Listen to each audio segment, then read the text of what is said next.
Start in July. No, thank you. Zoom people, I'm gonna unmute you. So if you could, oh, hold on, more people here.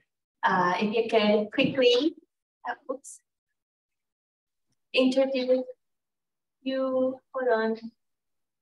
Really, if I'm doing this right. Hey, Evelyn. Yeah. Hi. Hello. I cannot see you, but you want to say hi to everyone so we kind of know each other. Oh, hello, everyone. Okay, she's my mentee, by the way, so I know her. Hi, Rosemary. Hi, everybody. I'm from the LA Harbor office. Okay, great. Nice meeting you. Are you new to the real estate world? Yes, I am. I'm still new. Welcome. Hi, Suzette. Thank you. Hi, I'm Suzette. I'm Keller Williams South Bay. I'm new to the real estate world. Passed the exam end of March. My husband passed end of May, and he and I are a husband and wife team. Oh, great. Welcome. Hi, Arthur. I'm gonna unmute you. Hello, how are you? Are you new to the Keller Williams community? Yes, I joined at the end of May, beginning of June. Are you new to the real estate world too? Yes, I got my license in May as well. Okay, great. Well, welcome. Hi, And he has Thank you. And he has a sale. Oops, hold on. Hi, can you hear me? Crystal? Yes, hi, how are you? Hi. Yeah, my name is Crystal Smith. I've had my license since 2019, and as well as I've been with the South Bay office since then as well. So yeah. Okay, welcome. Hi, Alex. Hello, class. Can you hear me? Yeah, we can hear you. Okay. Nice meeting you. Are you new to the South Bay office, or are you also new to the real estate? Yes, I'm new to real estate. I got my license in the end of April, and yes, I am a new agent at South Bay. Okay, welcome. Yes, you're welcome. Well, welcome everybody. Just wanted to kind of let everybody know who's here, who we're going to be spending the next 2 hours. So a little bit about me. I'm from Japan. I came here when I was 16 and I stayed. So I actually lived here longer here than in Japan. And I'm also just like Suzette, husband and a wife team. My husband, Brian, he is not here today. Maybe you meet him on Thursday class. I've been doing real estate since 2007. I joined after market crashed. So yeah, I missed a good time. But anyway, I've been with Keller Williams South Bay office since I entered the real estate world back in 2007. Actually, it's been about 14 years or so. And I'm mostly residential agent, and I'm one of the LT members. I don't know what else to say, but and if you have any question, my office down the hall, so my door is always open. Anyway, I don't know if you have manual.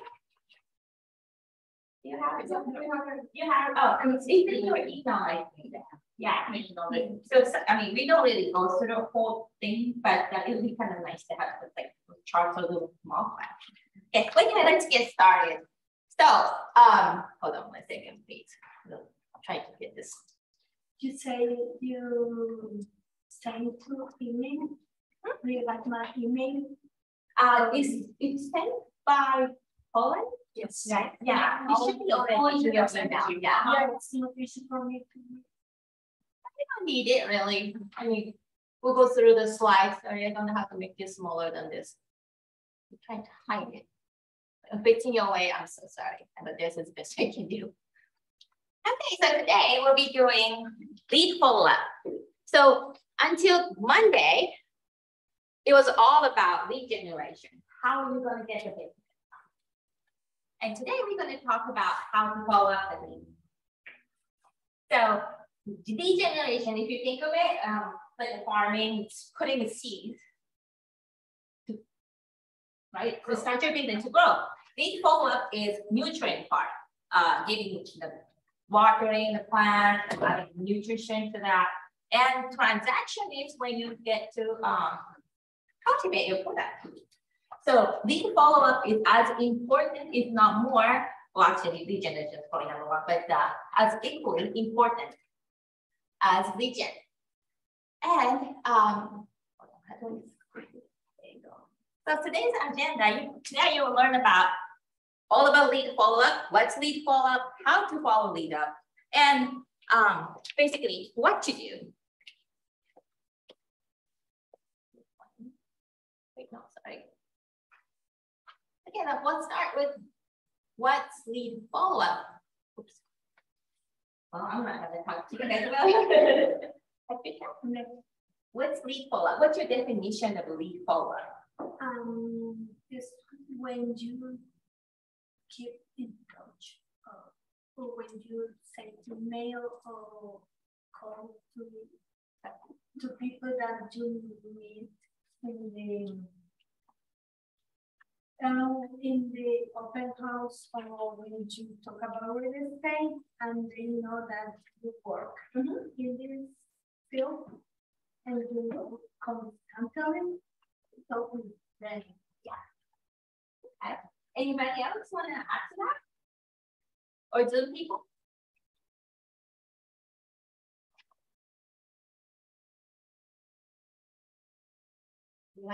Okay. Well, yeah, just like we said, lead follow-up is leading somebody you already got in touch, somebody who mentioned you want to do business, or actually mentioned that somebody's interested in either buying or selling a real estate. Doesn't mean they're going to do business with you.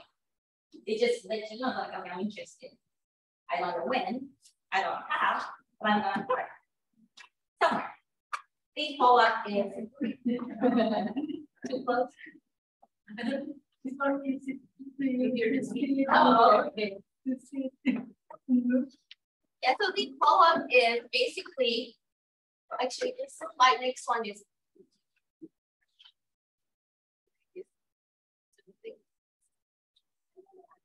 smaller. Can you see? Can you see? So, hey, so somebody from the Zoom, can you see the screen here? Yeah, I can see it. Oh, okay. Yes, I can see it. Yes, we can see it. So lead follow-up. So you get a lead. It's let's say don't like this one. Okay, so anywhere in their lifetime, most people move at least 2-3 times, maybe even more. And average between the move time is 7 to 10 years. It's actually got a little bit longer, and that's about 12 years. People are staying a little longer in their home.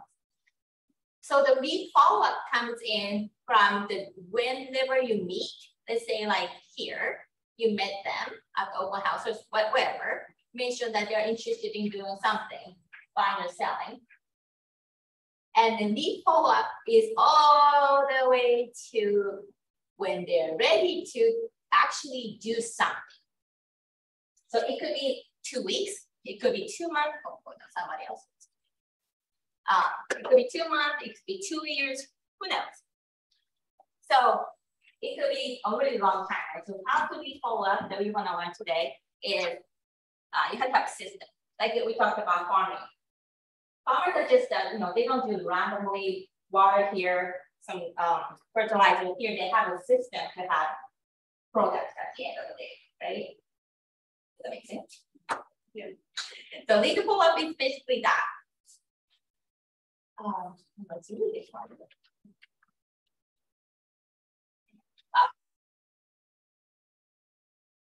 So we talked about lead follow-up, but did you go what the lead is? Do you know what the lead is? Can you define lead?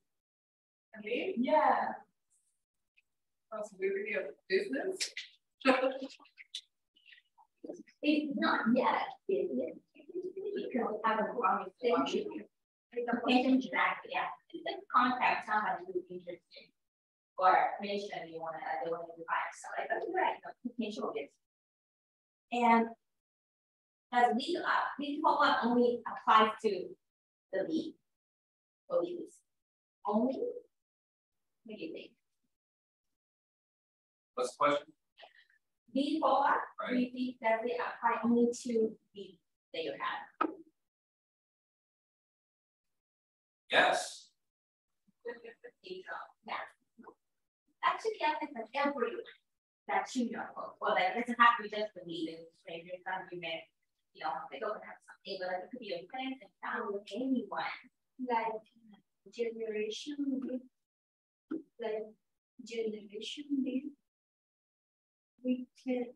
we want more with. Well, with the lead, it's anyone that have a yeah, potentially do business with you. So these follow-up, the point is these follow-up apply to not just to lead, to everyone, your family, your friends, everybody you know, everybody in database. Why? Because everybody has to live somewhere. Might not be fine, you know, renting. They might also know somebody or know somebody that may be selling or buying the real estate. So this follow-up actually applies to everyone you know. And I chime in too, Sammie. I think also that includes people, especially for new agents, and your sphere of influence is going to be a big part of your leads, really considered leads. So I think Sammie also means by encompasses everybody, and also you know, just touching base with your friends, your family. I think that consider all one too. Right, anyone. That's right. But anyone, everyone has to live something, right? So, and one other question is, do you think, let's say I met Christy at the open house, do you think I'm the only, what was the website? Do you think I'm only in her database? For example, yeah, I'm just walking into the open house, I met Christy at the open house, and I left my contact information. Do you think I'm only in her database? Mm-hmm. Like something so yeah, that's right. Yeah, that's my point. So even the friends too, they just go everywhere, open houses, popping everywhere, whatever, signing on online. Anyway, they give contact information, they are not belong to somebody's database. And why they follow up is important is that because you want to be top of their mind when they are ready to do a real estate transaction. And unfortunately, me too, I'm on probably like hundreds different databases, like a call from software company, DJ, anything. So our job doing these follow-up is to be on top of their mind because with your mom or your best friend, they're in somebody's database. And then, unfortunately, thank you.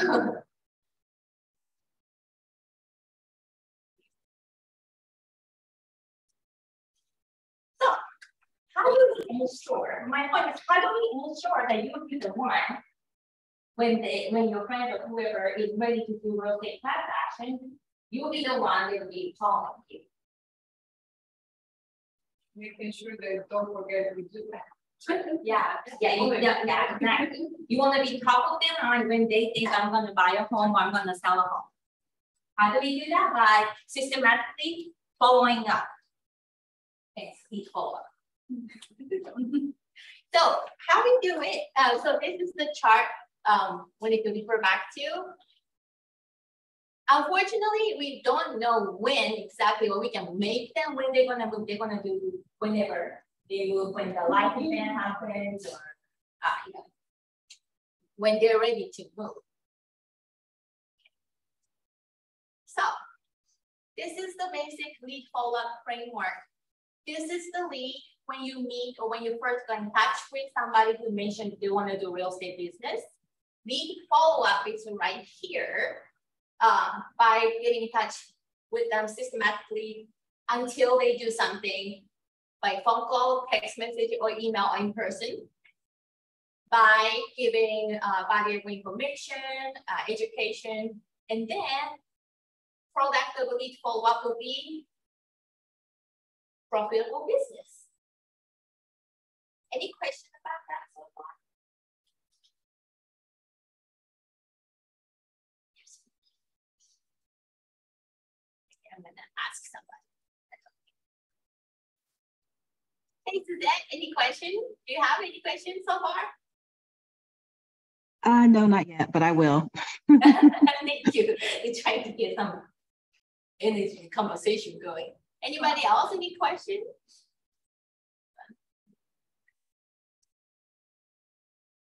Ceci? I can give you an example from this morning. And okay. Yeah, please do. Okay, so this morning I was speaking with one of my, I'm a treasurer of an organization. And so I had to call someone to see if they're doing an audit for me. And in our conversation, I mentioned to her that I was doing real estate, and she mentioned that her son, who's 40 years old, and his girlfriend are having issues, and she wants them to buy something when they break up in October. And she said, I'll give you a call and let you know, if it happens. And my response was, well, even if it doesn't happen, if he's paying $5,000 a month now for rent, that's $60K a year over 2 years, $120,000, that whole spiel there. And she was, okay, well, keep me posted. So that was possible business. And is it now probable business because I had a conversation with her? Or? Well, I think at this point, it is. According to your chart. Yeah, so you're now in this probable business. Yeah, because they're not there to do a transaction. So you're going to be staying in touch with them, providing information, make sure you're going to be on top of their mind when the time comes to actually do transaction. Because another thing is that when they start talking, let's say, for example, like buying a home, when they start talking about buying a home, they'll be talking to friends and family, they start popping into a house, or they go to the website, like Zillow, Redfin, whatever. And there's always advertisement, right, for online agents. And there's like a little chat thing pops up and like, can I help you? Right? They could reply to that and they could have a step conversation, even though they're talking to you already. You never know when they could just get snatched by some other agents. Right? And all of a sudden when you're at the party and they're just, oh yeah, I'm gonna be thinking about buying a home around October. And then you're just somebody who was, oh, I just bought a home. I know a realtor. I'm like, why don't you use my realtor? Those conversations pop up all the time. But how are you going to be the one that they're going to call you and then they will use you?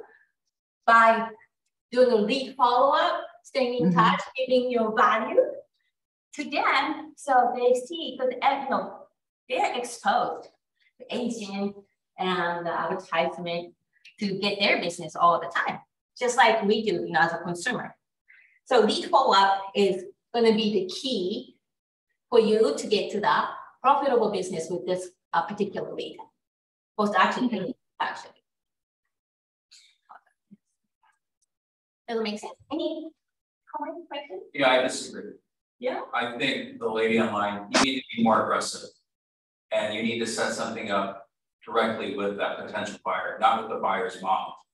Otherwise, it'll never happen, because that potential buyer might have a friend from school who's an agent, and they'll call that his friend before he'll ever call someone his mom knows. So his mom is giving him the down payment. Well, you guys are talking about specific situation. I'm talking about in general. No, I'm talking about being more aggressive with chasing that lead. The particular lead, yeah.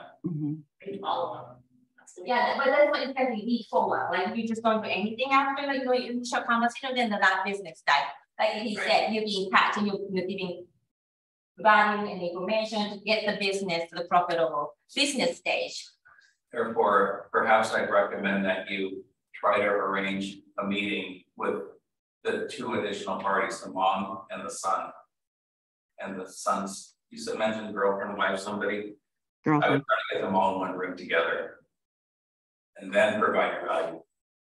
And then try to sell them. So that might work. I mean, you have to know your audience. So that might work in your typical situations, but she's the type of mother that I am. That's why we're friends. Okay. So her son won't really have much to say about it. It's just a different situation. I mean, I agree with you. Okay, I have another. And that's just me not knowing the details. Yeah. And of course, every situation is different.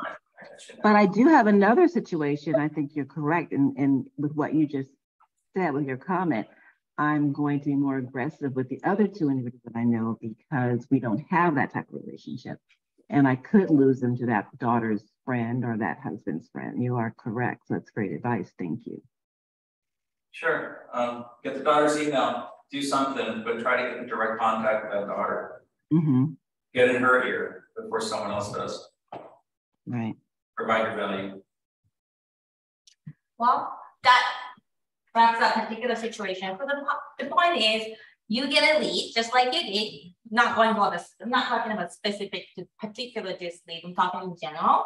Mm-hmm. You get a lead. What you're going to do next is, if the buyer set up a search, if the home seller, even start giving them, also comparables and the market value information, anything like that, by doing lead follow-up. That's part of the lead follow-up.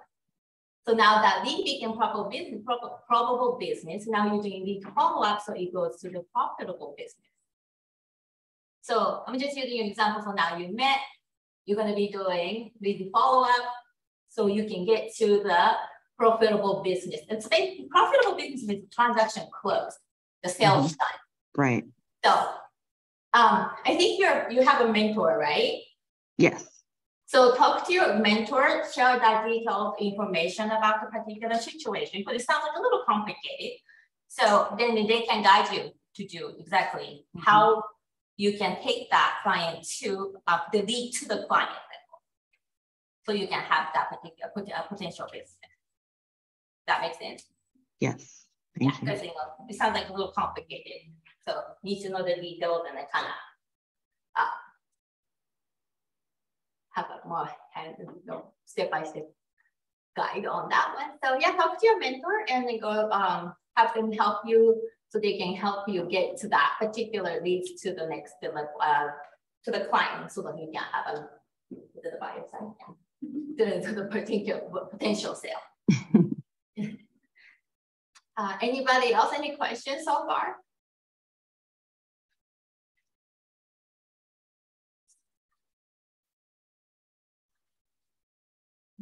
Okay, so long story short, it's all about how you stay on top of their mind. If you are not the first or the second in their mind when they're ready to do something, you probably won't get the business. Yes.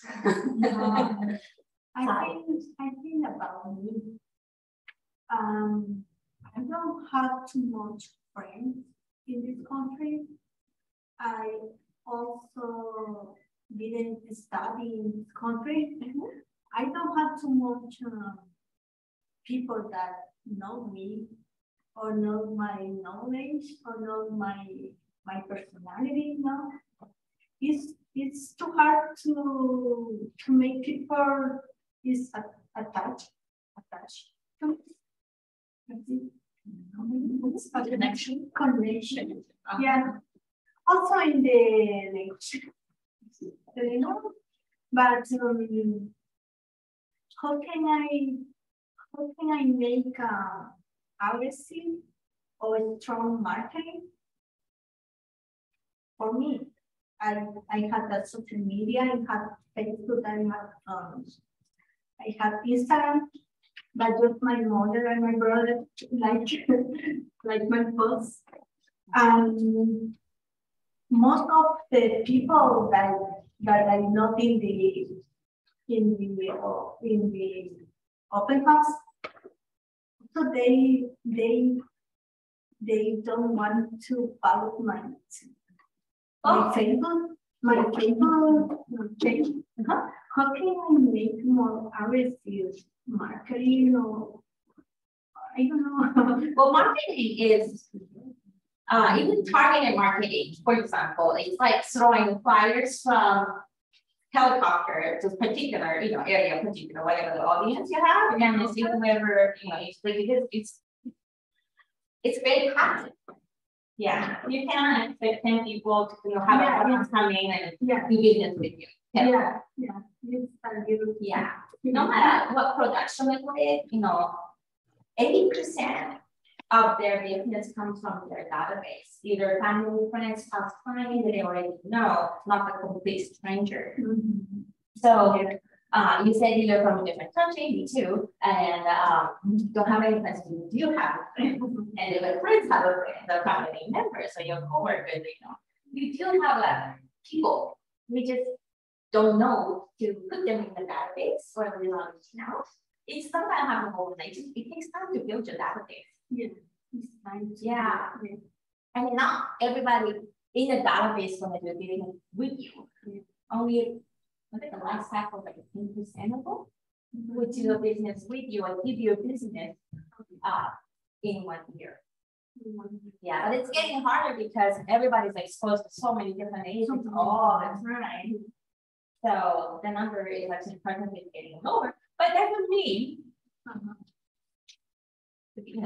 encouraged because my business about 85% is either referral, repeated, or if it comes from database too. Yeah. Yeah, it takes time. Yeah. And the social media, it's to me business page. Like for example, is like a business card. Yeah. That's something like kind of like, oh, this is what I did, what I do, kind of thing. Not necessarily to generate a lead from a particular business page, unless you put Facebook ads or boost the cost, then it will be appear to random strangers, right? Yeah, but online quality might not be as good as somebody with Yeah, because you have to build a relationship, trust, and all of that. So, what do you think? Okay. If I were you in your position, I'd focus on your strengths, not you're looking for weaknesses. I don't know anybody. I don't speak English very well. Well, you fortunately live in Los Angeles. Right, we're a huge Spanish-speaking community. Plug into those, target those. You can target, I don't speak Spanish very well, but you can target those communities better than I could ever do it. Start whatever it is. You're in a sailing club, I don't care, you're in a checkers club, I don't care. Whatever it is. Big community, anything where you can get yourself out there. Yeah, you just have to look. I mean, we're not used to doing that. I don't even know how to pay people, but you can actually way more than what you think. Like you look at your phone and you go contacting all the way, you'll see numbers how many people in your contact in your phone. That's another database you already have. Which people already because you have their numbers. Yeah. These people have to live somewhere or know somebody might do a business. So you have people to reach out, and your doctors, your mom's doctor, they could be, in your database and potential business too. You never know. And like I said, you speak Spanish. That's a huge plus for any language, or you don't even have to speak any language if you have past experience in another language. How would that be? Like some kind of, still you have anything. It's fun. That is just the way you think of it. If you think about it, then that's how it's going. So think what you think, whatever is negative right now, change it to positive. Yeah. I speak Spanish, I can help. I cannot help people who speak or mainly speak Spanish because I don't speak you. That's the value right there for me. You see, I don't have that value. You do. Don't have the limiting beliefs. Yeah. When we're talking about limiting. Yeah, that goes to everyone because we don't have sales history yet or anything like that. Doesn't matter. You have something that you can offer to your client. Yeah, it's not just focus on your 5 friends. Yeah. You need to. Rosemary, let me hear what you think or any aha question so far. And if you don't have any interest or hobbies, you better find some, because that'll be your source of clients. And starting, if anything, start go ahead, you can speak there talking over there. I'll let Rosemary. We go through what we're going to say. Yeah. What do you just asking for aha and what you think so far about lead follow-up? Kind of was a week like all over the place, but I think what was said, if for the person that was asking about what does she do when she doesn't know very many people targeting people that you can be more helpful to, like let's say someone that speaks more. Sorry, Rosemary, I can't hear you. Let me try to take my headphones off, see if that works. Hold on. Yeah, there you go. Much better. Okay, can you hear me now? Oh, very clearly. Okay. Like just targeting people that, like let's say the lady that was saying she doesn't know very many people, target someone that knows more of like her language. Like in my case, I'm bilingual, so I can access, you know, people that are Spanish speaking or join clubs to be able to get those leads. Mm-hmm. Yeah, exactly. It's just the way how you take it, how you look at it. It could be an opportunity, it could be a limitation, but you do have advantage. You speak Spanish. Yeah. So. Yeah. Once you find one possible lead, ask that lead, do you know any other people I can help? One lead could turn into 3. Target one, and you know, most of the time maybe he or she won't know anyone else, but it doesn't hurt to ask for it. Just ask for it. And like I said, if you don't know, a lot of us adults don't have a lot of friends that don't know a lot of people. Most of us don't.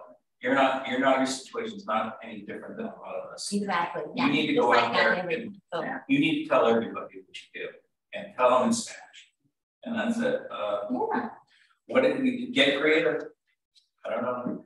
Go where Spanish people hang out. You know a friend that has a restaurant? Ask them if you can hang a flyer, leave business cards in that restaurant. That kind of stuff. That's your strength. Your strength is speaking Spanish. And you gotta go with your strength. You look around and then you so, like I said, don't just look this way. Broaden your vision and like, okay, what else can I do?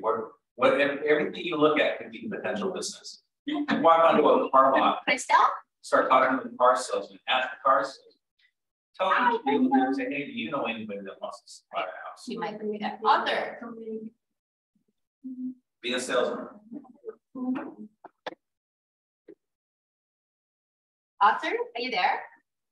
Or Evelyn, whoever wants to share. Yeah, actually, my mother says I need to get better at my Spanish speaking skills. That way I could have like leads that speak Spanish. Definitely. So, yeah. Spanish speaking. Because I know Spanish, but I'm not excellent at it. But you already can start a conversation, so that's yeah. Us, right? Thank you, Sharon. Thank you for sharing, Evelyn. How about Daria? Hi, are you there? Maybe not. Alex? Hey, yes. Alex. Hey. What's your aha so far? My aha moment will be, I was thinking about, as I think somebody mentioned about something about a restaurant and maybe doing some type of partnership with the restaurant. And I was thinking about my barbershop where I usually go to. I could do some type of I've been going there for a long period of time, for years, and I could do some type of partnership with him where if he could generate me some lead, if I could put a flyer there, if I could be able to get a business from him, and I could be able to give him some cut, or even sponsors his clients their haircut for the duration of time, maybe like 5 haircuts. I will take care of it of my pocket, and if he generate me the lead, you know, if they buy. So the lead can come from anywhere, right? Like your barber, perfect. He's like the best because they talk while they're getting hair done, and that's a great. He knows so many people, and they usually talk about their personal life. So definitely get in touch with him, and like you said, leave a business card, just like get in touch with the barber and get a lead. Everyone. I'm not used to this. Anyway, so do we have a kind of good understanding of why the follow-up is important?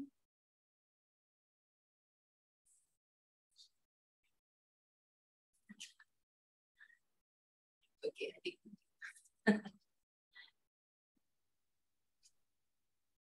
Just one moment, sorry. Okay, now we talk about how to lead follow-up. So Keller Williams, you guys use it to connect and all that? No? So when the command center was created, it used to be like 36 touch kind of thing, but still like now 36 to convert. So Keller Williams have a great system, actually systems to follow up lead systematically. So there is no fallout or we don't drop the ball here and there. You know, we're busy when that happens. So this, the first when you get a lead, we have 19 touches are here to make that lead into contact, which is kind of confusing. But when you meet, let's say let's say somebody who you met at open house, you put in 19 to connect. And in 1 year, throughout the year, you have 4 touches, phone call, 12 monthly email, newsletter or market report, whatever, but once a month goes out to them. And in 2 touches, proportional like postcard, magnet calendar at the end of the year, or quarterly or semi-annually market report of the whatever the neighborhood they live in, and 1 touch, like client event. Or this is it could be great to have, but you know, in the beginning of a career might not be something you'll be doing, but something to think about. So this will help you if you have a manual. I can go on page. I might put it right here. So the reason why we do this is because we always want to stay in touch with the leads. So when they do, because we don't know when they're ready to do or when they're when have a life event that they have to make a move.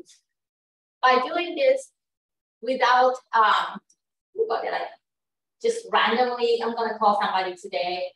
This will give you without worry systematically being on the top of their mind. So one system, and that is a little confusing, but it could be any conversation, just one phone call, right? We're talking, we're talking. But if I want to, I'm just on the phone. That instead of Swedish, difficult to explain this. Yeah, like if you've been at an open house and then I'm thinking about home, this was the life home, and then you start sending monthly email, postcard, the 4 touches, and 6 months later, I call Chris and say, hi Chris, hope you remember me that I've been getting my email. I think I'm finally ready to actually buy a home, or I found it on my link and then on the looking at it. We said that kind of conversation, the one that takes to the more like a client level relationship, that's the one segment that you're talking about. And it's a bit confusing, right? So it just naturally happens in our everyday life, but just a random person you met, they mentioned about doing some kind of real estate or interest in the real estate. But then you have this conversation that they become a like closer client, more likely. But the client become a client, but the rest of them, even the client, the past client, you're also always gonna have to stay in touch with them because they might sell that house, or they might do an investment property, or they're gonna refer somebody they know that interested in something real estate. Then it goes to 36 to convert. Kind of similar, but more touches instead of the 19 a year. 4 touches, 4 to the phone call. We have a great system with Keller Williams called the do the DTD2, do the database per 2. You know, have you seen it? Mm-hmm.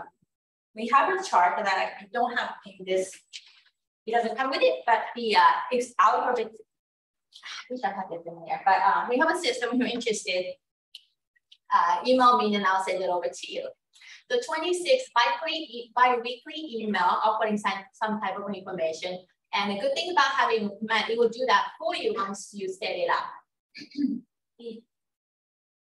You remember doing this in the earlier class, like how you set up contacts in command? Did you guys do that?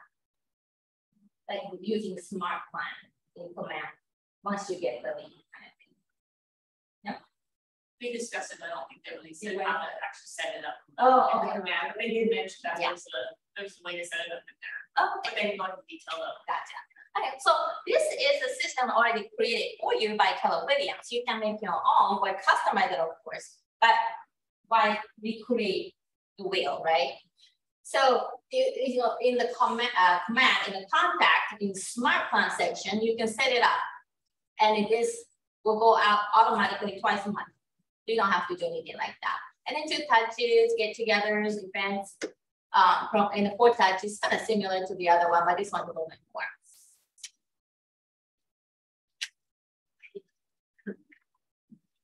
So this is Keller Williams' way of how to stay on top of their market. Any question about this? I don't know. It shows up on your student manual. You have that? You have that? Okay. Suzette? Yes. Hey, do you have any question about the plan? So I've seen the plan a couple of times. My question is, like on the contacts, 26 touches biweekly. So 4 touches are your initial phone calls. 2 touches, events, get-togethers, parties. Would you say to do those in the middle of your? Well, it could be anyway. This is just a suggestion how to stay in touch. You know, Keller Williams has all kinds of researches, and they found that 36 touches throughout the year is very effective and proven that help to be on top of your client's mind.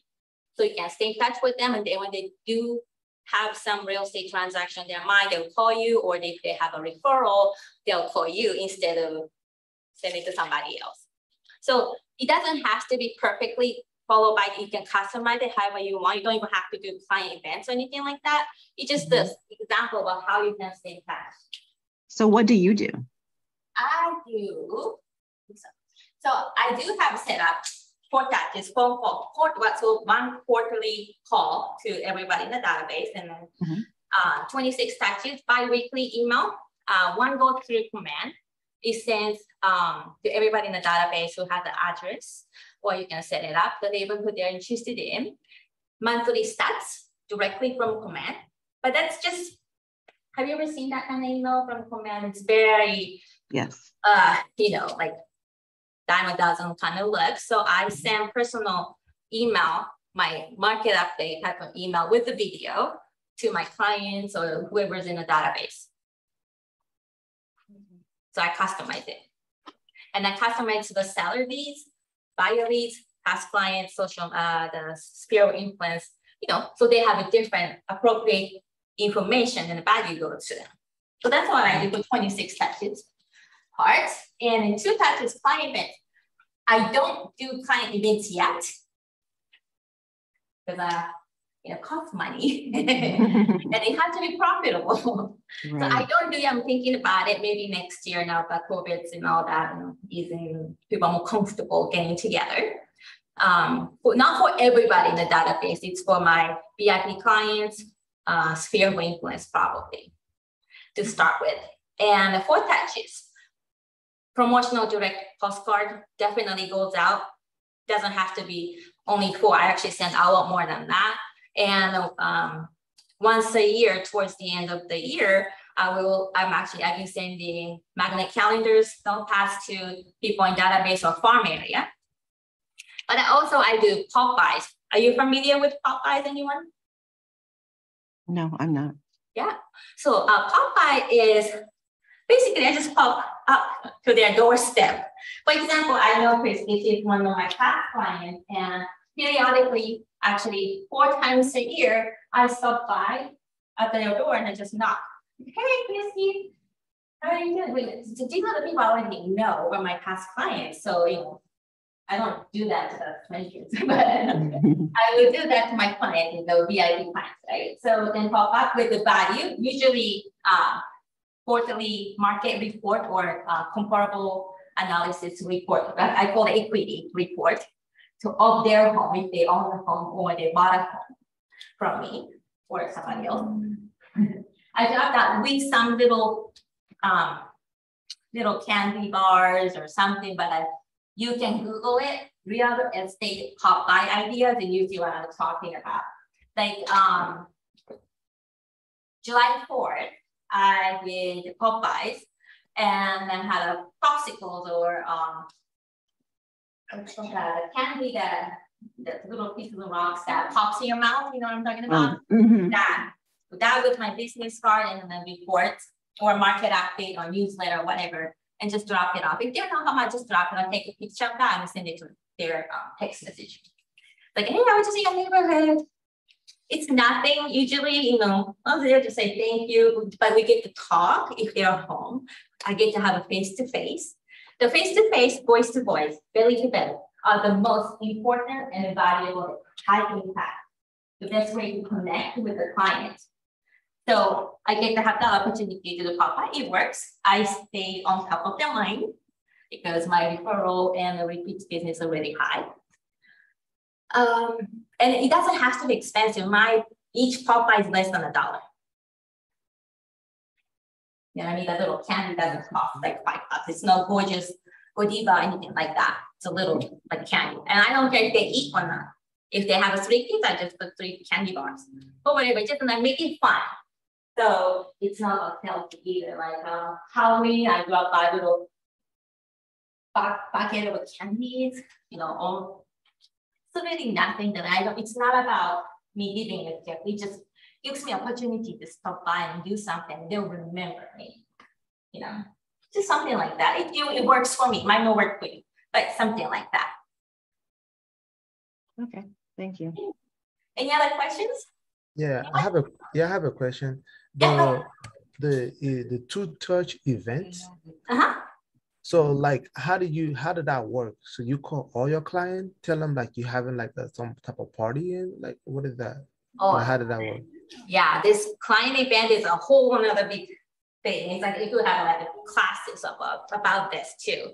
I personally I've not really done in-person events, but then during COVID, I did the Zoom party. I did the invited not everybody in the database, only the clients who, you know, like atheist clients or the sphere of influence. We had a scavenger hunt, but Zoom version during the pandemic. So that's the only client that I personally did. But yeah, that's another whole thing. Like, but actually doing setting up for client events is a great lead generation too.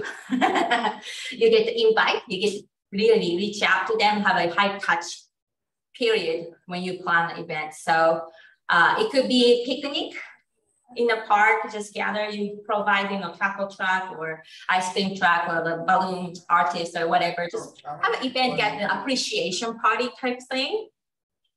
Okay. Yeah, okay. And it used to go, you know, just like entry level, I guess, you know, the picnic at the park to some agents in other states. I heard that they rent out the one movie theater, just the one room, and have all the clients come over in a free movie night kind of thing. To some, you know, people who are dealing a high end or people with a really big budget. Are they gonna be receptive? Are they gonna be like, people are busy with their life and all that stuff? Like, are people gonna be?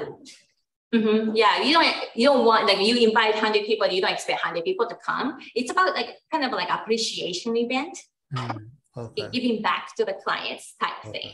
Okay. But you get to be in front of them, to invite them, you get to reach out, so you get to have a contact, and you know, and always when you talk to them, they're gonna ask about real estate too. So it's a great way to generate referrals or another business from them.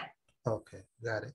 Yeah, it's a whole another class, and there's a lot of seminars and stuff like that going on. If you need more information, I highly recommend checking out Glover View. Have you ever heard? No, no, I haven't heard that. Repeat that one more time. Oh, please. Jeff Glover. He's one of the top agents in Keller Williams. He's from like Detroit, that area.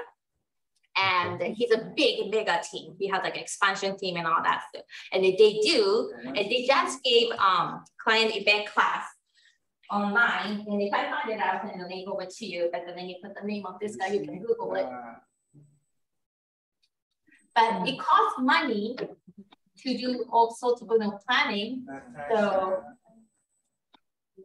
his name is Jeff Glover, and I think might have a YouTube or just send the email to Facebook. You can watch that class, online seminar that they had. I put it in the chat so everybody can jot down in the Google. But make sure we have to be profitable with the business, so don't go too crazy with it. You know, when we are starting out, because there's no guarantee that you will get business out of it. Like, most likely you will, but you know, we don't know exactly when. Does that make sense? Yes, that makes sense. Any other question? Anyone? You guys are so quiet. There was another class I was in. Someone asked the question about events, and they mentioned that if you develop a relationship with the vendors, that sometimes the vendors will sponsor the events for you. Yeah, absolutely. So that's something Alice can look into. Absolutely, yep. And I have a friend who does real estate. I didn't even know she sold real estate, and she has an annual 4th of July party, and her party is coveted. And now I know why her party is so lavish, because she's an agent, and her vendors are probably paying for her party. Every 4th of July, she has a party. Yeah. And it's become larger and larger. And someone said, well, you know, she does real estate. I'm like, I didn't know. And we've been friends for 20 plus years. I never knew she sold real estate. Oh, really? No, I didn't. See, that's the thing. That's a great example. Thank you for sharing that. You think they know, but they don't know. Even though they see you on social media and it's, put like real estate post or something, but it goes through their head and it doesn't really stick unless you periodically, constantly dropping that little I do real estate, social media, or a little conversation, a little, here's, remember I do real estate, I do real estate, things like that. But because, like you said, you knew her forever, she probably mentioned it before, but it doesn't stay with that head, right? So the next follow-up is that's what that, be top of their mind. Right. Like especially when we're friends because of our children. So when we converse, it's usually about our children. And what they're doing and what they're not doing. So occupations never came up. Yeah. Maybe that's a little aha right there. They think they know, or like you said, but maybe she didn't even mention, but that it could happen to you. They think I remember real estate, and then I want it from somebody else. I totally forgot about it. It happens to me too sometimes. Well, hold on, not that way, this way. Okay, so let's just talk about everybody. Mute yourself, please. I don't know how to do it from this end and clicking everyone. I hope it works. There you go. All right. Okay, if there's a questions. Oh, hold on. Wrong way. There you go. All right, let's go through this question. Chris, what are your strengths when working with people? And how can you adapt the touches of a 19 Connect to represent? Well, let's get that first question. What's your strength? My strength is communication. My other strength is, I hold the conversation, I carry the conversation. I'd ask the right questions. And ask the right questions could be anything from what hobbies you both have in common to something as little as maybe the shoes the person's wearing or the area they're looking for. You just look for things to talk about. Yeah, and you don't necessarily have to keep about real estate. What's really important is connecting with that potential lead, that potential client, and you can connect with them with anything, with almost any topic. And if you have the ability to connect and you have the ability to make that person like you and make them laugh, most of the time it's pretty easy after that. Yeah, because people do business that they like. They don't care how much you've been in business, how much you know, how fancy you look. They don't care unless they know that you care and they like you, right? Because remember, real estate is one of the most expensive purchase or sale they do there in life. They don't want to work with somebody they think they don't like me or, you know, trust you or they don't fight together, you know what I mean? So like we said, more than the real estate level, you have to connect as a person too. And sometimes it's hard. Some people have very hard exterior shells, and sometimes it's hard to crack those shells. And I've said this before to people, if you want to try to get through to that, just start asking the person about themselves. People love to talk about themselves. If you can get them talking about what they'd like to do or where they've been or what their plans are, if you can open them up that way, you'll be a little more successful in getting to know them. A lot of people, they don't want to talk to salespeople. No. They hate it, you know? Yeah. It's like going on a car lot. You see them coming, you go the other way. But they want to know that they care, that you care about them. That's why. That's right. Don't look so thirsty when you're talking about them. You know, just talking about the real estate thing. Maybe that's the easiest go to talk about. You can talk about anything. What kind of car they pulled up in? Hey, I see just noticed you have that new whatever it is. Talk to them about that. Anything that can open them up where you can try to get them to, or you try to get them to know them on a little more of a personal level. Personal levels will open up to other avenues and other conversations such as, why are you looking for a bigger house? Oh, I see your wife is pregnant. Oh, that makes perfect sense. Oh, congratulations on your new promotion in your new job location. I see why you're looking in this area. They can go 1,000 different directions. So there, that's my strength. Thank you. Thank you for sharing that. How about Christelle? Hi, what's your strength? It's just, sorry, there you go. I kind of find that with me, my talking to people and building relationships, especially when it comes to lead generation, it kind of comes more,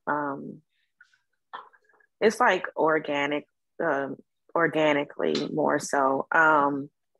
I do kind of struggle with, you know, like he was saying about the hard exterior sometimes people have, and sometimes that feeling of the rejection kind of gets to me, and it makes me really hard. It makes it really hard sometimes to connect with people. Yeah. When it comes to that. So like as far as my strength is concerned, you know, it just sometimes it comes organically through just, you know, just maybe connecting on some other level, but then, you know, the real estate comes up. But yeah, most of the time I do struggle with the rejection part. I understand. We do. We all do, because we all get rejected doing real estate. So that's something we cannot avoid, or you know, it will never go away, unfortunately, because you'll be talking to strangers or people you don't know, that they don't know you, they don't trust you, you don't have a relationship with them. So, you know, and the people these days, they don't want to, like you said, you know, sometimes like you have shelves and the layers that you have to peel. Mm-hmm. How you do it is, you know, by contacting them, asking questions, find a common ground, just not the real estate, but, you know, as a person, they have to kind of get to know you too. But it's just a process we all have to go through. But we all have that. So just FYI, you know, rejection is something we all deal with. Mm-hmm. Yeah. So all, you know, just to think about it. So all that spent, how are you gonna implement that to the follow-up practice? Oh, yes. I have a question. I contact someone that had a business and I want to, they refer me, they decline. Which speech I can use, what I want to say. So somebody reached out to for your business? For example, the person that sells cars. I can say, oh, my name is Patricia. I am a real estate agent, and I want you refer me to Jane. This is only the speech, or I need to say more. Are you referring to to service people, or are you referring to other like people that you business? Not I can. Your question is how to ask for leads. Yeah, for me, to other person that You don't just from like inspectors and things like that. Other business people. Yeah, from other business people. Or Other business people. Yeah. Well, you have to know people. They're not going to just give you the business. They want to know what's everybody. Remember this. It's always what's in it for me. That's what they have in their mind. What's in it for me? Why do I have to work with this person? What's in it for me? Yeah. For me to work with this person. So you can give the value to anyone. Right? The buyer, seller, or the business or vendor, or like, for example, like your dry cleaner you go to or something. Why do I have to give business to this realtor? What's in it for me? Or why is she so special? What do you want to do for me? What's benefit? What's the benefit? So you have to provide the value. Yeah. And then you cannot expect the business from that person just because you give a value. You never know. You cannot expect the business back. It's our job to be saying, have giving value and value education, information they need. And then when they have somebody, or when they are ready to do something, you want to be, or your job is doing a big follow-up to be the top of mind. So when that happens, when the time comes, when they want to buy a home, sell a home, or when they need somebody to make real estate, they will say your name. So they make it. You say I have to give the value. Yes, meaning, but I can do that. They don't know me. Yeah, they don't know you yet. They have to get to know them, and they have to know you. I have to give a flyer or a document. I don't know. Yeah, it could be value, but it could be also care. That you show that you care about them. Remember that. Yeah, it could be market piece that, hey, I just visited home. If you know what you're starting to somebody, just let me know that. Like share this information. That could be one conversation. Or, if that person owns the home, don't expect anything, but like give them value in the market stuff. Right now, it's changing, shifting the market. Everybody has concern, question, is uncertainty, is scary now. What's going to happen? What's the home price is going to be? All that question for you. You educate yourself. Yeah. Then you share that information. You be the messenger of what's happening in the real estate market that they don't have. So the point is, you could give any value if they, but you expect them to give it to you. That they can read. Well, it doesn't matter. Or speak. But remember, just because you gave, doesn't mean another check. Yeah, doesn't mean immediately either. But you can try. You have to plant the seed every day. And one don't expect the all, but one will come out someday. Just don't know when. That's when we have to lead gen all the time. We have to lead follow up and make sure they grow. Does that make sense? And I think also what you're getting at previous Ignite classes when they were right away where they were saying that expand your spirit. This goes along with lead generation too. So they were saying when you partner with certain people, and you'll have agents that do that too. It's like, oh, can we post a review, or can we do a video? Can we post a video so we can watch your business, right? I think that's what you're asking too. So that's how you're giving them value, right? You're saying, I want to promote your business. I want to work with you. Right? That's the normal regeneration that we're talking about, right? Yeah, and then you can promote to regenerate. It's give and take. Give and take. Okay. Yeah, and that's a lower percentage. Lower percentage of partnering with different professionals. Yeah. For example, newsletter I have this month a vendor that I recommend, like a local vendor, like introduced to the neighbors. Like let's take example like Torrance and this plumber that I met, and he lives in Torrance. It doesn't have anything. Just example, okay. So like, hey, I just put a corner of my newsletter or the email news that I just said. vendor of the month, Mr. and Mrs. Plumbing Company. Just business information. That is a value to the business. It's free, just putting a newsletter, but they don't know that it's free and they don't cost me that much, but they think they can market it. They are getting marketed, but like, no, that's a value to them. It doesn't have to be monetary or actual value. Something like that to help them. That's the value. That's right. Yeah. Yeah, it's just an idea. Yeah.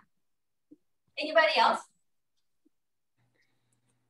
About the strength about working people? The point of today is follow up, follow up, follow up. You're not going to get asked for someone for leads the first time you meet them.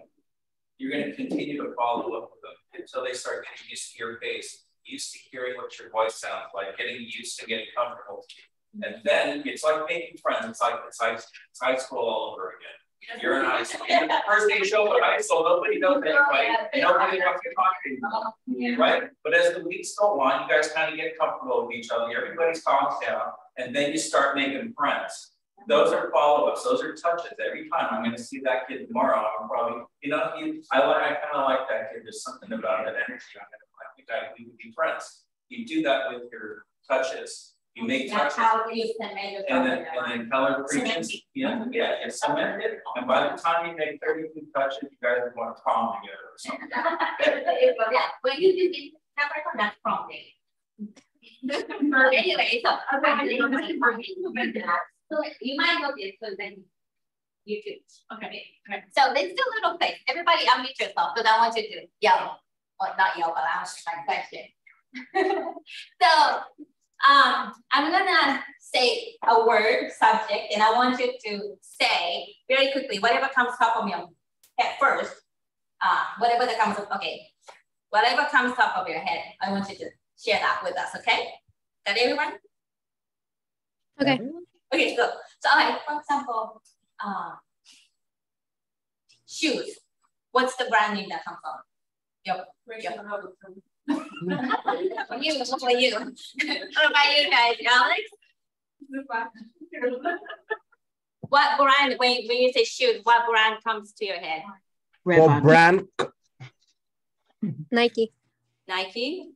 Sorry, they kind of, what did you say, Alex? Easy. Arthur? Jack Purcell.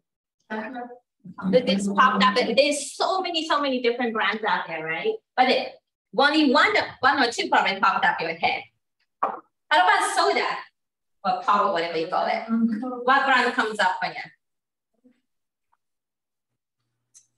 Coke? Right.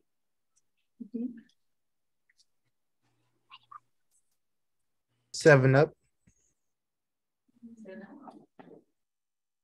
Anybody else? I mean, it doesn't have to be different name, just whatever comes in, like like 3 or 4, right? PepsiCo or whatever. So, but there's so many different names. I mean, the brands out there just for the soda itself. But why those? Maybe because you like that product, but why those are the ones that jumps up in your head? But for example, Coke, that's probably, like, I think one of you said Coke. And that was one of my things too. Oh, the pops up, because we're always seeing without knowing. You drive by, there is a billboard, you see commercial on the TV or streaming, and you just pop up your thing, or you go to the store. You see everywhere, right? Yes. So lead follow-up doing systematically is that's what Coke or Nike or whatever the other company that pops your head, because you're constantly seeing it, constantly in touch with it without knowing. Does that make sense? Yes. Yeah, so basically that's how you get in top of their mind.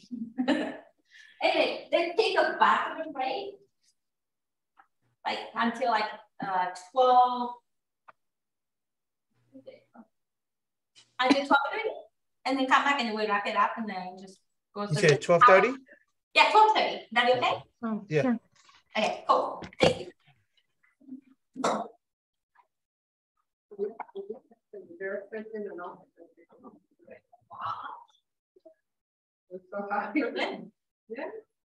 woman, I asked, who is it? Where does she come? Just to make sure. You know? Oh, we'll be showing on Friday. Oh, Friday. Oh, okay.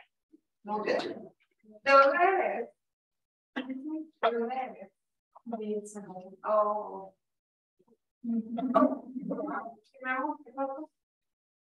I know.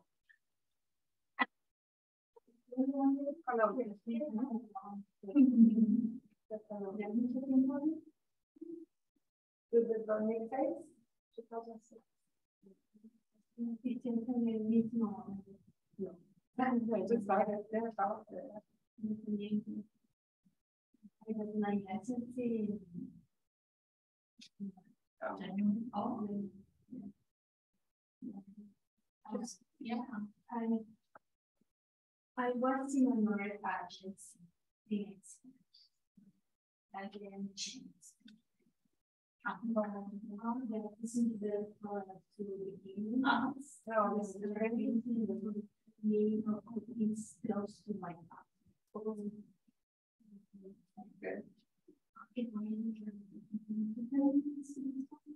I don't know. Yeah. Sometimes you know the backwards. You have learned the backwards. It's not Spanish. It's not Spanish. I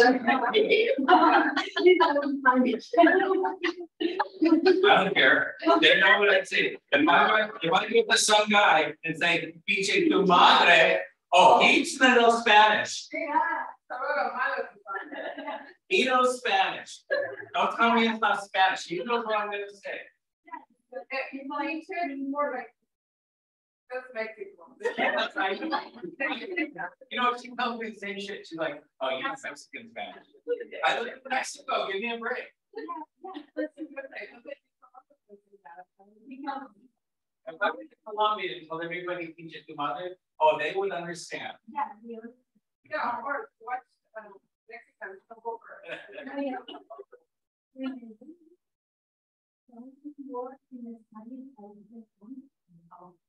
Oh yeah. Like the first time in the school say, llámame para atrás. Llámame para atrás. Just call me back. Oh. And the Spanish in the Spanish say, llámame para atrás.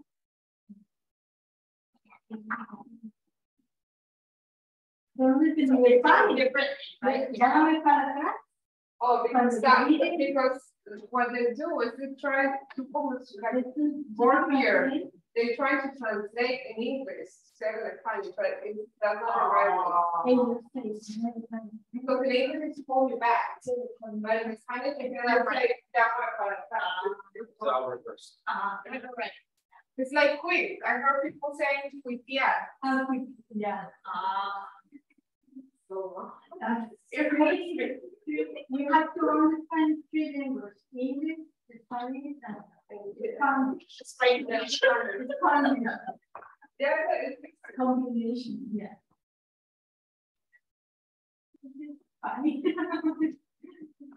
We were talking about new people don't each other. You know, kind of just act as many people as you can. Yeah, because some out there, build your contacts. Yeah, I try to speak all about my personality. Yes, good. No, you don't have to. No, we get to names.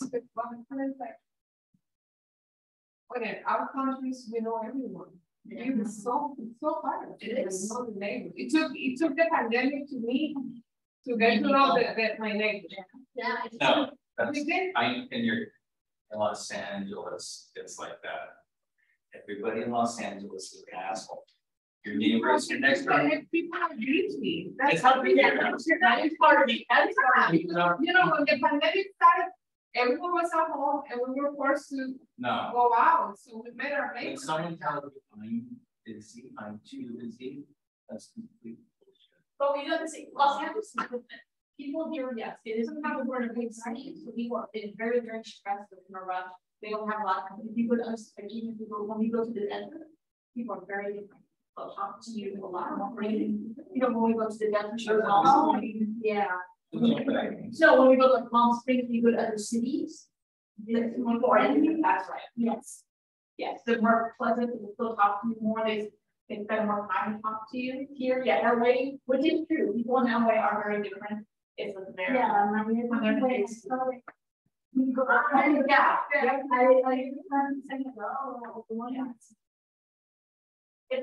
go to other states, other cities, people are really different. That's true. That's true.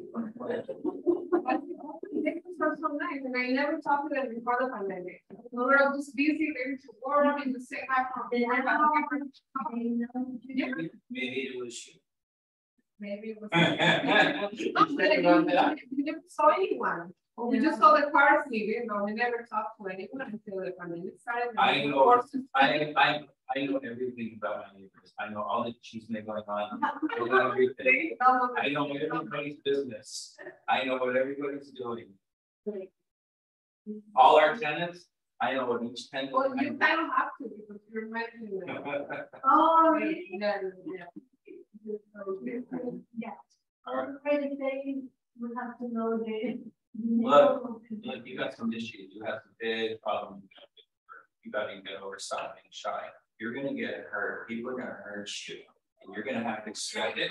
And when you get hurt, on to the next one. Yeah. Don't even think about it anymore. Yeah. So you got some big challenges ahead of you. You just can't keep thinking, oh, my English is no good. Yeah. Who cares?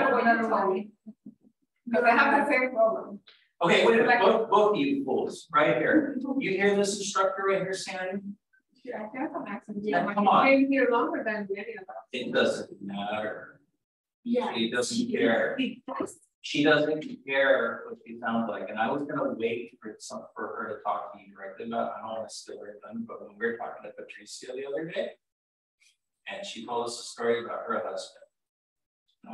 That's all I'm going to tell you. You need to talk to Patricia. So tell me the story about your husband and his accent. You might change your life, but it changed her husband's life.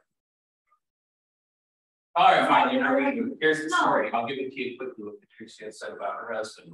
She's an agent in our office, and her husband.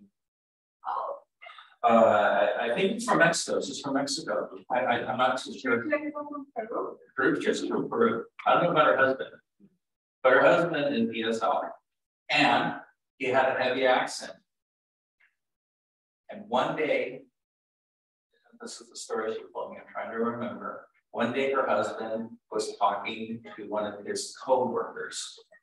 Oh, and this is during Zoom, I believe. And her husband said, you know, I don't like Zoom. I have this accent. And I don't like, you know, I don't like when people might not understand me. And the coworker said, what are you talking about? I understand you fine. You have an accent, but I still understand every word you're saying. So you don't have to worry about it. And you realize, he said, huh, he's right. I talk with an accent, but people still understand me. They don't look at me like, yeah, good. They don't do that. He said, sure, I still talk, and they understand every word I'm saying. I say it with an accent. So what's the big deal? That changed his life. He said, after that, he thought, oh, it's so complicated. I was walking around. So, yeah, I think I understand you. You know, I'm self-conscious. I have this accent. Then last week, somebody said, Fred told you have this accent. People love that shit. People like it. If your ear is a little more tuned, like, oh, interesting. Your accent makes you interesting. They have to listen sometimes a little more intently. See what you're trying to say. Opposed to somebody like me who has a California accent. If I go to Texas, if I go to Georgia, I have a little bit of an accent over there. When someone from the South comes here, I can pick up on it right away. When someone from the East Coast, I'm talking Maine, I'm talking far, you know, North from the East Coast, when they come here, I can pick up on it really quickly. Someone from Canada comes over here, I hear it. I hear them all in it. Everybody has accents. Yes. Some are more harder than others.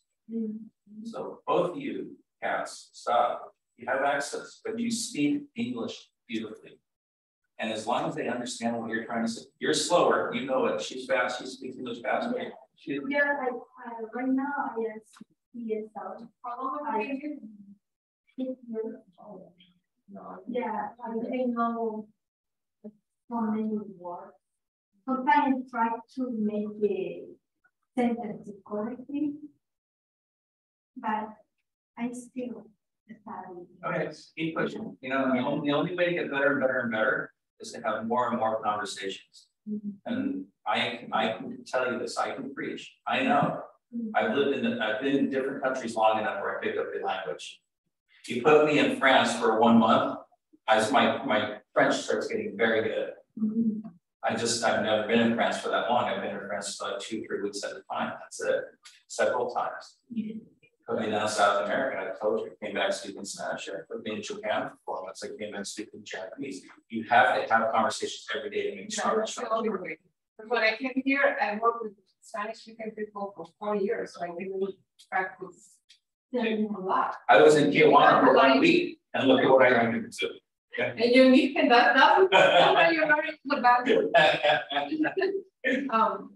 So yeah, it's all right. So then, you know what helped me? Because I homeschool my girls, they don't go to public school. And teaching them the logic of English, it helped me so much. Because when you go to like ESL, they don't teach you like that. The sounds of phonics. Why this sound is different? Why it has this letter next to it. So the pronunciation is different.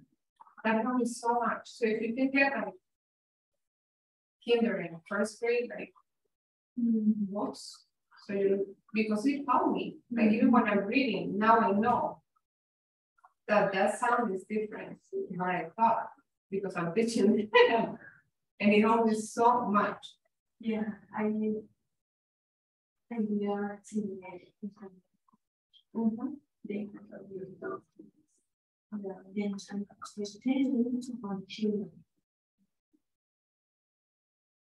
Where are you going? Venga. ¿Para dónde vas? ¿Para dónde vas? all right. Wait. His office is upstairs. Wait.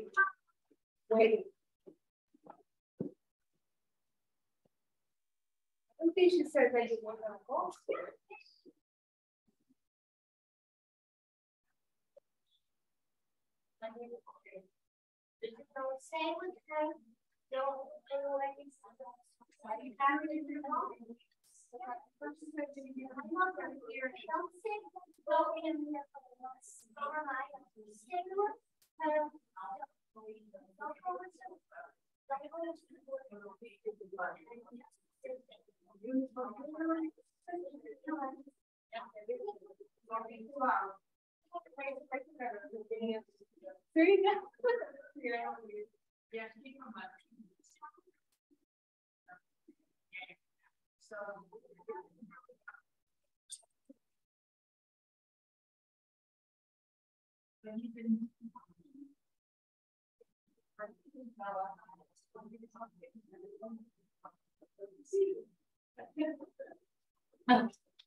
Everybody back online? Yes. Okay, thank you.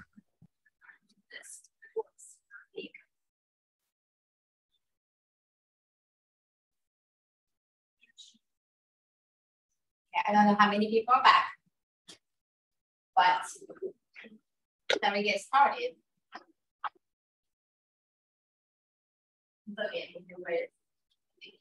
Yeah. Almost done anyway, right? Yeah, almost done. Okay. Well, here's the questions. Kind of wanted to like talk about it so you know what you can do today, as you know how you need follow up. But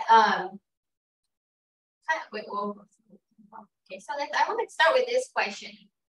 How am I using conversions to let the person know that I'm on real estate? Because most of us are new here. So how are you letting everybody you know that you are now a realtor in the real estate world, and how to contact you and how to refer business to you? Don't know who's back online, but anybody want to share what you're working on right now? Yeah.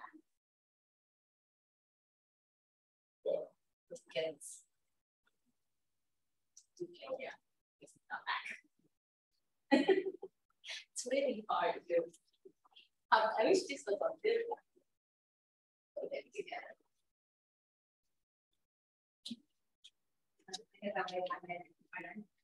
Can I answer that question? Thank you. Okay, so I'm going to answer that question for my husband. He's not here, but he had this question yesterday on a call. Okay. And he's always in the hospital. Okay. And so he said in the call, he was asking, he's in the elevator and he asked me as well, and he'll reach out to someone in the elevator, hey, you know, not only am I delivering babies, I'm also delivering homes. I'm doing real estate right now. Oh, great. Well, let me know when you're going to get started. We don't have any business cards yet. So, and his question would be, if he were here, is that considered a contact? Should it go in command? And and how should he follow up with that elevator? Yeah, the elevator conversation that you have like 30 seconds, right? But that's definitely lead generation. So good for him. And you don't really need a business card. You know, now we have a cell phone, we can exchange phone numbers, but it's good to have a business too. So in 30-second elevator conversation, yeah, I do real estate, I'm in real estate, and just find out how you follow up. It depends if it's a homeowner or if it's somebody who's renting. If it's a homeowner, just I was like, hey, do you live nearby in this neighborhood? It's like, yeah, I am. Oh, what neighborhood? And just find out kind of like where they live. And everybody, homeowners, are now curious because about what is happening or what's going to happen in the real estate. You know, we are in a shifting market. We're changing, and all these headlines that you see, you hear on the media, TV show, email, anything, wherever you look, sales is softening, sales is down. It's very negative, and a lot of homeowners are concerned because they remember back in 2008 when market crash. They're scared, they're concerned, you know, and everybody wants to know what's going to happen. So if they're a homeowner, I was like, hey, have you been following the market, the real estate market? Yes, no question. Maybe if not, I'm gonna give a little quick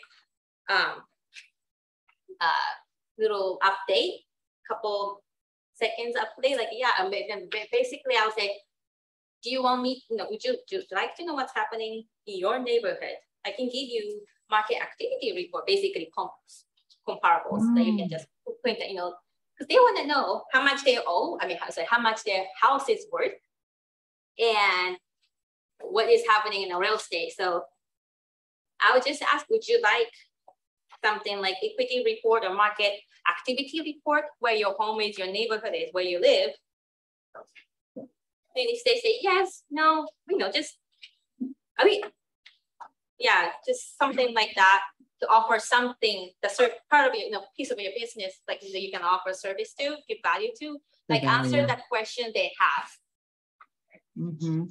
Yeah, so that you have 30 seconds or so in the elevator. I guess I guess my goal will be find out how I can offer value to you, finding out what's your question, you know, what's his or she question they have about the real estate. It's about a home buying, or home selling, or about the market, and then I'll give you value, basically answer their question they have.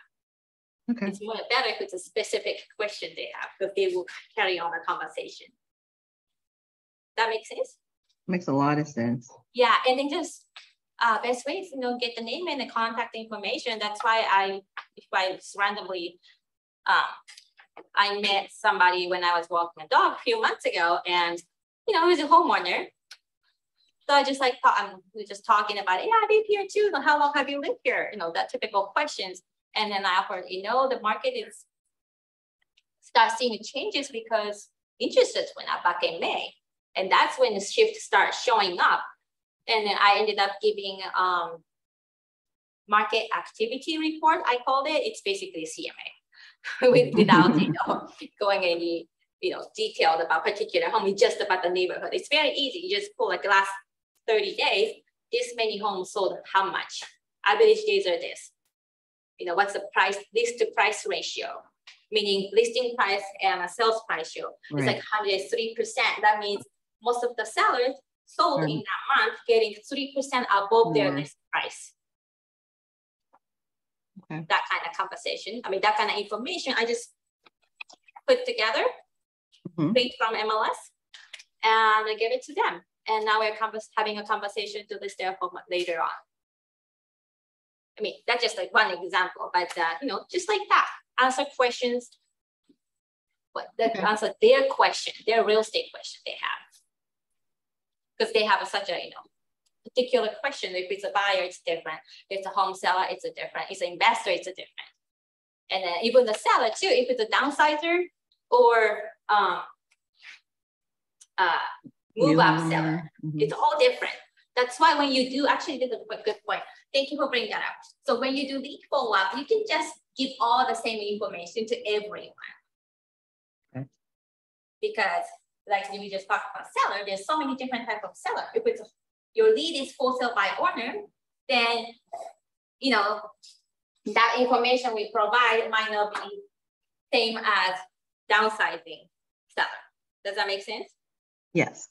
So we want to give specific question they have. Answer to their specific question. Downside, investor. It's the same thing with the home buyer. First time buyer information, move out buyer, investor buyer. They're all different. 1031 buyer or seller. It's all different, right? So as you get to know them, you will know how to lead follow up with them by knowing what their needs are, what their question is. Does that make sense? Yes. So that actually might be, let's go. So you get to customize your touch plan, meaning this is a lead follow-up plan by phone calls or text or company, whatever you do, or if that is phone calls and text that for annual occurrence number for the top. It could be pop by that we talked about, or it could be phone call, it could be text, or it could be cup of coffee. It's like $5 at the Starbucks or whatever. Hey, you want to grab a coffee? And then they're like, some of the friends or already they might be open to say yes if they're interested in having a private conversation with them. But remember, face to face, belly to belly, phone call, voice to voice, way more impact and cement your relationship over text or emails. And so how you follow up is using a system like this. You can make your own. It doesn't have to be 4 phone calls. You could do 2, or you could actually minimum 4 is recommended, but you could do way more than that too. And a 12 newsletter or email, whatever. I do 12 emails, 12 newsletters that goes out, and quarterly market report. And if they have a home anniversary, or I know when they moved in there, I send annual home anniversary report to let them know how much home we appreciated or something like that. Or periodically, when I have a new listing or anything like that, I send property video to them. So they get touched by me a lot. And I definitely do buy a birthday card, home anniversary card, if I know their wedding anniversary or something. I drop a card, a call, or something like that to let them know that I know I care and I think of them. So you get to customize all this, but the real estate information, you also want to customize who you're targeting. Right. Yeah. So for the elevator conversation, for your husband actually, or anybody, when you talk to anyone, find out who they are. Is a buyer, seller? If so, what kind of buyer, what kind of a seller, and then what their question is. And then answer that question they have. If it's seller, if it's an investor, for example, they want to buy an investment property or they want to sell investment property, you might want to let them know that in order to save on the capital gain, are you familiar with 1031 exchange? Or homeowner already, and then you go check the title, and if they don't have a homeowner exemption, it's a free service. And a lot of times they do have it, but some owners don't have. They need to save like $80 for their property tax. But if they don't have, you can mention or give them, oh, by the way, I know you bought home last 2 years ago or something, and I noticed that you don't have a homeowner exemption. It's not much, but you get to save $80. It's free. It's easy to fill and file it too. And then you give it information. It's something like that. It doesn't apply to the home buyer to be, but it applies to the home seller or homeowner. I'm sorry, a homeowner. So all this can be customized. So you have basically different follow-up systems for the buyer, the seller, and then that branches out to first-time buyer, move up seller, move up buyer. Move up means they own a home and they want to either upgrade or downsize, move out to somewhere. Yeah, and investor buyer, all that. So I think your homework for this session is to start creating your own annual 19 to connect the tax plan, and I think you can work with it. Any question about that? No, that was very helpful. Oh, okay, thank you. Anybody else?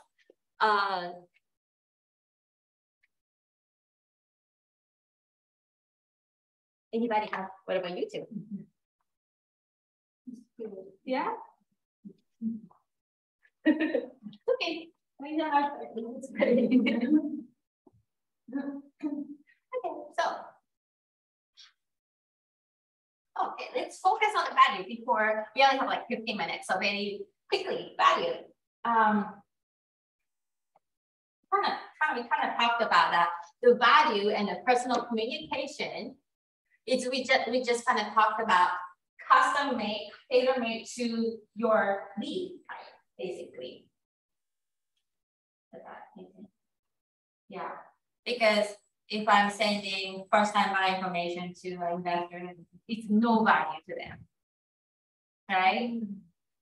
So I guess your assignment is to work on your time, is to create your follow-up plan, general follow-up plan, like what you're going to do first by making like this, general plan, and then customize to seller, buyer, and then branch it out to that.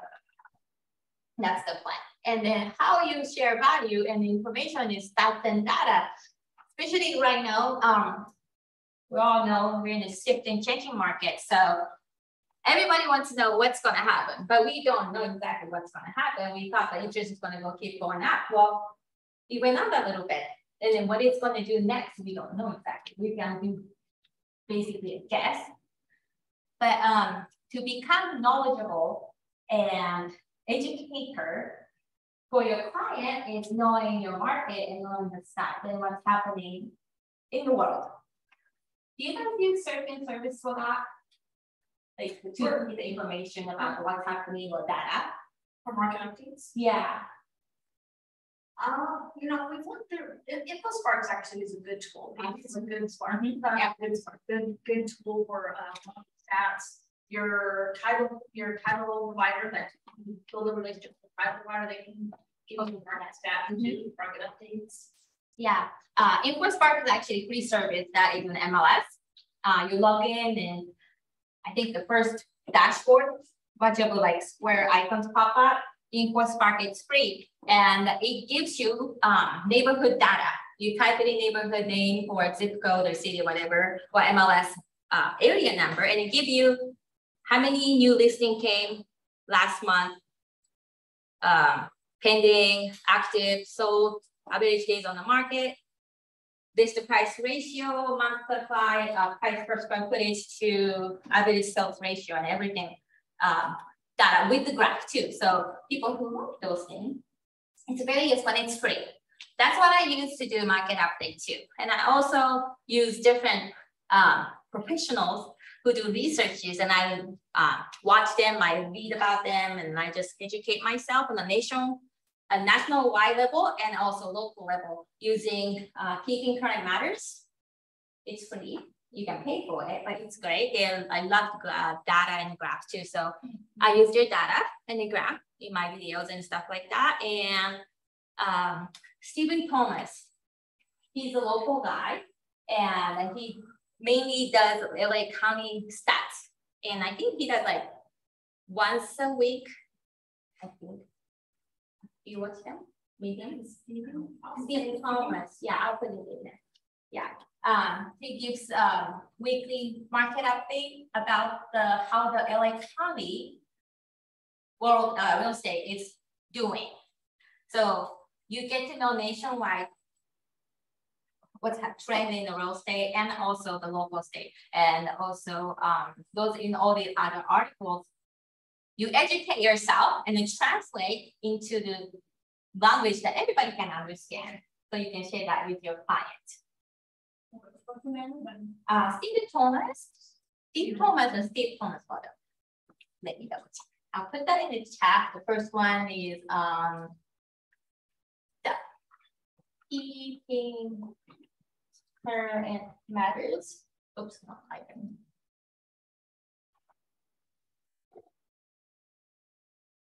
Keeping Current Matters is nationwide stuff and information, but overall, it's kind of like, you know, the trend is the same here. And it's free. You can pay for it, but it's free too. And you can get data, information, graph, and every Monday at 8 a.m.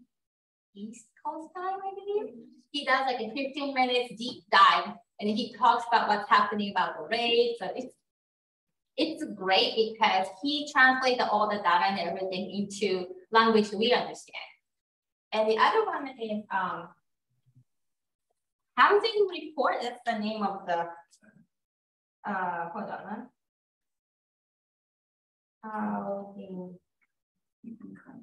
Yeah, it's great. Yes. Keeping Current Matters, hold on 1 second. See. Oh.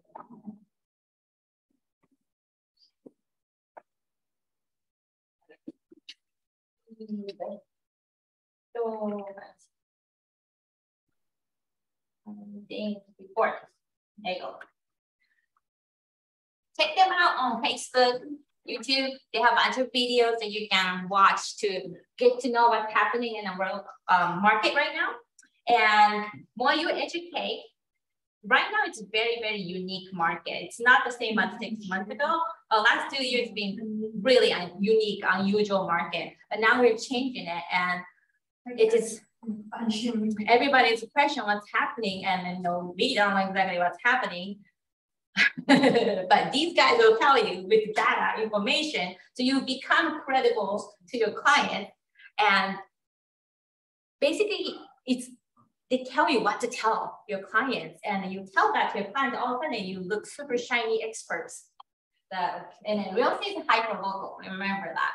So, you know, if the clients live in, let's say, Carson, you want to give them Carson stats by using InfoSpark, which is free, it comes with MLS. And, you know, that's just a great start for, without spending money. All of it. Housing Report is, if you want to subscribe, it's like a $150 a year, which is dirt cheap compared to everything else, but he's great. And you know, he does it on YouTube Live, so you can see his video to educate yourself. So that's a really good, I'll give it a shot, just watch them and then like find out how they're talking about real estate market. And then you learn what they say and you tell your clients. My videos and everything, all the information, I don't make it up, that comes from them. Make it sound smart, but it all comes from them. And I have to give credit to Sammie, because Sammie and Brian do really great market report updates. Homemade video. They do really good videos. So I have to give them credit. Yes. Oh, thank you. It's not fun making videos because I'm not that generation, but hey, video is the way to communicate. So another thing about lead follow-up, think about video text messages. Works great. Open house, you can follow up, like email. What's the chance of them actually opening it if it's they're in their spam mail folder? Probably they're never gonna see your email that you sent or text messages. They'll see it, but then that's it. Nothing personal doesn't stick to their mind. But if you do video message, most agents don't do that. Text message, and it can be 10 seconds, 15 seconds, because nobody wants to see 10-minute video. But just saying in front of the property before you close up, hey, this is Sammie from Keller Williams. I'm at 838 Pine Avenue in Long Beach. Thank you so much for stopping by open house today. I hope you got to, I was able to answer all the questions you may have, but I have access to all the homes for sale in this neighborhood, any other neighborhood. So if you run into a home that you like, if you need more information, or if you need a private tour, just give me a call or text me. I'll get your information. And if you need, or just whatever, like just something like that, super short. More you make a mistake, more you look like you're not edited, better it is, 100%. So just, I hate my voice. I hate the way I look and everything. And I'm foreign. I'm speaking second language here. So I make a mistake and accent and all that stuff, but whatever. Nobody will correct me, by the way. Some you acted, it's terrible, it's R, it's not L, nothing like that. Just do the video text message to, so say, like the person, if they give you a text number, I'll just share, when you text contact information or my contact information to them, I'll just, if I could, I would just also do video. Like, can I say, hey, just want you to say, it was nice meeting you. I'm going to send you a text message with my contact information, my business contact information. So if you have any question about the real estate, just hit me up. And I also want you to, have that. Just something about video face-to-face has more impact over just plain sentence. But it's just the way it is. Yeah. So give a try as part of your lead follow-up. If you're going to text them, try the video text. Yeah, you will do that. Do that in Spanish. Yeah, I did a video in Spanish for in my Instagram and in my but it doesn't have to be social media. It could be 10 seconds that let's say I'm sending it to your friend and then, hi, I'm Patricia. Do it in front of the Keller Williams, the sign in the front desk. Okay, the big Keller Williams. Yeah, the velvet one, and it's like, hey, I'm the chief. Hey, it's Patricia. I'm sorry to let you know. I'm in the real estate now, so I know there's a lot of questions out there right now about real estate, how the markets go, how the interest goes. Call me or text me. And here's my contact information. Bye. 15, 10 seconds. Yeah, and then you use it, the same video to everybody. Yeah. Right now, I try to set up my comment, and then I have some like 50 names, and I will try to do all of you say. I think we do it for everyone. I'm not just here to build your database. Yeah. Yeah. I just putting everybody, first of all, everybody on your phone. Can you open your phone? I want to show you because they only have like 5 times, not fully. No, the 15. Yeah, 50. If I do have a lot more friends, I don't have to get contact with you. So you go to contact everyone all the way, or scroll all the way down, and you have 317 contacts. That's your database. Same summer. Okay, you want to right? Yeah, everyone, everyone is in contact. That's database is in contact because they need a place, they need a place to live, they know somebody. Yeah, the last week I was in vacation in El Salvador, and I give some my business card. Some people say to have a family, and you say that I'm in this business. Yeah. If that person said, right, actually my uncle thinking about moving to Tennessee, you have a team, meaning Keller Williams, that you can refer to. So, and then then it's not like, oh, I have great agents actually in whatever the city in Tennessee. Then we connect you to a really great agent over there. You can do that too. So Your horizon. Yeah. Yeah. Do you guys have any questions of people?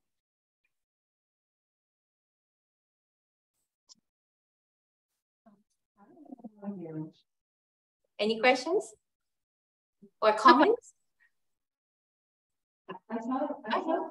No. Okay, sounds like a no. So, all right, I guess pretty much that's it for the class. Thank you. Don't wait. Thank you so much. Communication.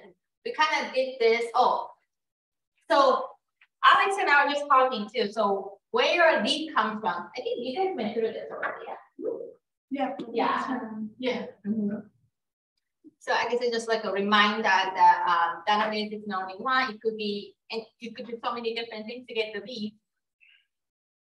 And I guess it's like a lead generation class thing.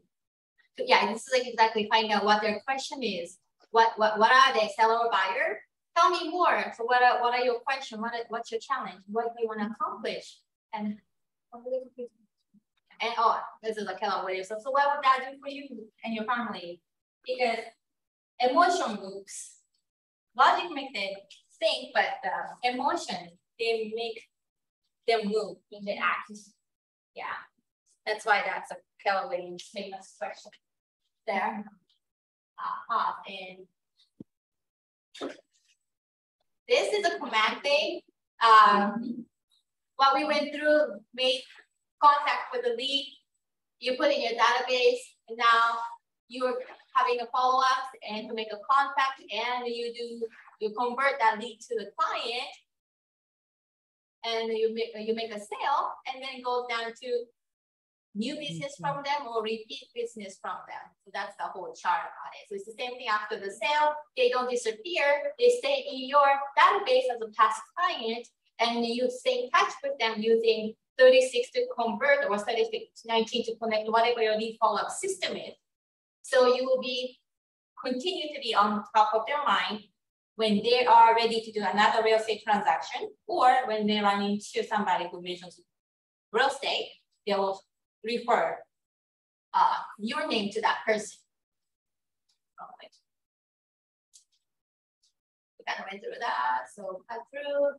But anyway, actually that's the end of the class. So any question, feedback, please share with me. If not, you're all done. And then, yeah, sorry, I was kind of all over the place. I just got the manual like 10 minutes ago. But Thursday, I'll be more organized and we'll have way more effective class. Thank you. Thank you, Sammie. If you see me at the Thank you. office, please say hi. Any All right, questions? we'll do.